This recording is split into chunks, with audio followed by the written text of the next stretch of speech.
বানাবো দই বড়া। দই বড়ার জন্য যে ডালটা লাগবে সেটা হচ্ছে বিউলির ডাল। এই বিউলির ডাল আমি আগের দিন রাত্রে সারা রাত ভিজিয়ে রেখেছিলাম। এরপর আমি বানাচ্ছি প্রায় 10টা নাগাদ। এবার জল ঝারিয়ে রেখে দেওয়ার দরকার নেই, এরকম ভালো করে দুবার ধুয়ে নেওয়ার পর মিক্সিতে দিয়ে দেবেন। মিক্সিতে অল্প অল্প করে দেবেন, কারণ ডালটাকে ভালো করে বাটতে হবে। আর যারা শিলে বাটবেন তারা অল্প অল্প করে বেটে নেবেন। আমি একেবারে জল ছাড়া প্রথমে বেটে নিয়েছি, তারপর অল্প একটুখানি জল দিয়ে আর একবার বেটে নিলাম। তারপর লাস্টে দেখুন কত মসৃণ একটা মিশ্রণ তৈরি হয়েছে। এরপর এর মধ্যে পরিমাণ মতো লবণ দিয়ে ভালো করে ফাটিয়ে নিচ্ছি হাতের সাহায্যে। এইভাবে ভালো করে হাতের সাহায্যে মেখে নেওয়ার পর অল্প একটুখানি খাবার সোডা দিলাম, দিয়ে আর একটু ভালো করে মেখে নিচ্ছি।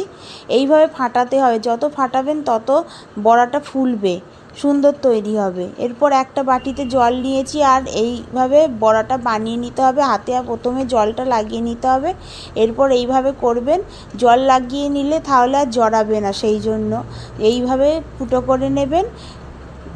দিয়ে এরপর গরম তেলে দিয়ে দেবেন। তেলটা হচ্ছে সাদা তেল। সাদা তেলটাকে প্রথমে গরম করে নেবেন, তারপরে লো টু মিডিয়াম আঁচে বড়াগুলো ভেজে নেবেন। এইভাবেই আমি প্রত্যেকটা বড়া করেছি, এই রকম করে নিয়েছি। জলের সাহায্যে করলে কি হবে, আপনি ভালো করে হোল করতে পারবেন, এইভাবে বড়ার আকার দিতে পারবেন। এইভাবে প্রত্যেকটা বড়া আমি ভেজে নিচ্ছি। লো টু মিডিয়াম আঁচে একটু সময় ধরে ভাজবেন, তাহলে ভিতরটা ভালো করে ভাজা হবে। এই বড়াগুলো এইভাবে ভেজে নিয়ে এরপর এটাকে এইভাবে রেখে দিতে হবে। দেখুন কত সুন্দর লাগছে। আরও সুন্দর হয়, আরও সুন্দরভাবে বানানো যায়, কিন্তু আমি প্রথমবার বানাচ্ছি তাই এইভাবে বানালাম। এরপর এইভাবে রেখে দেওয়ার পর আমি একটা পাত্রের মধ্যে আমি ঠান্ডা জল দিচ্ছি। ঠান্ডা জল দিয়ে আমি এখানে লবণ দিচ্ছি আর একটু চিনি দেব। দিয়ে এই জলের মধ্যে বড়াগুলোকে আমি ভিজিয়ে রেখে দেব। সেই জন্য এই ঠান্ডা জল দেবেন, একটু একেবারে ঠান্ডা নয়, মিডিয়াম একটু ঠান্ডা থাকবে সেই রকম ঠান্ডা জলে ভিজিয়ে রাখবেন। কিছুক্ষণ ভিজিয়ে রাখবেন, একটু ভালো করে জলের মধ্যে ডুবিয়ে দেবেন যেন পুরোটা জল বড়ার ভিতরে জলটা ভিতরে প্রবেশ করে। এইভাবে কিছুক্ষণ রেখে দেবেন। এরপর একটা পাত্রের মধ্যে দই দেবেন। দইটা একটু ফাটিয়ে নিয়েছি আমি, আর এর মধ্যে অল্প চিনি আর লবণ আছে। তাহলে দইটার মধ্যে টক দই ব্যবহার করছি আমি এখানে। টক দই যেহেতু টক হয় সেই জন্য অল্প লবণ আর চিনি দিয়েছি। আর এরপর জল থেকে এইভাবে চিপে চিপে তুলবেন, দেখবেন স্পঞ্জি একটা ভাব এসে গেছে, তাহলে বুঝবেন যে আপনার বড়াটা খুব সুন্দর তৈরি হয়েছে। এইভাবে জল ছাড়া কিন্তু দইয়ের মধ্যে দিতে হবে। দইয়ের মধ্যে দিয়ে দিলাম, আর একটু দই দিয়ে দিলাম।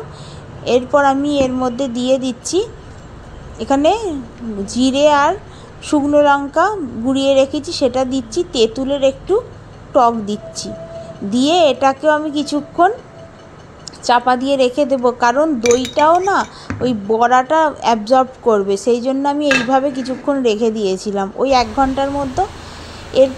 এর ফলে যে বড়াটা তৈরি হবে সেটা কিন্তু দারুণ খেতে হবে। এরপর একটা থালার মধ্যে সাজিয়ে নিয়ে দইটা আরেকটু দই ওপর থেকে তুলে নিলাম। আর বড়াটা যখন তুললাম দেখলেন তো বড়াটার মধ্যে পুরো দইটা ভিতরে চলে গেছে। এরপর ফাইনালি একটা থালার মধ্যে সব বড়াগুলো সাজিয়ে দই দিলাম, তারপরে তেঁতুলের টক দিলাম। এরপর ছোটো ছোটো ঝুরি ভাজা পাওয়া যায় সেটা দিয়ে দিলাম। দেখতে কত সুন্দর লাগছে না? এইভাবে দই বড়া বানাবেন, খেতে দারুণ সুন্দর হয়। আর ডবল ডবল করে করেছি বলে খেতে দারুণ টেস্টি হয়েছে, ভিতরে পুরো দইটা গেছে, অনেক সুন্দর হয়েছিল খেতে। এইভাবে একবার বানাবেন, দেখবেন খুব ভালো লাগবে।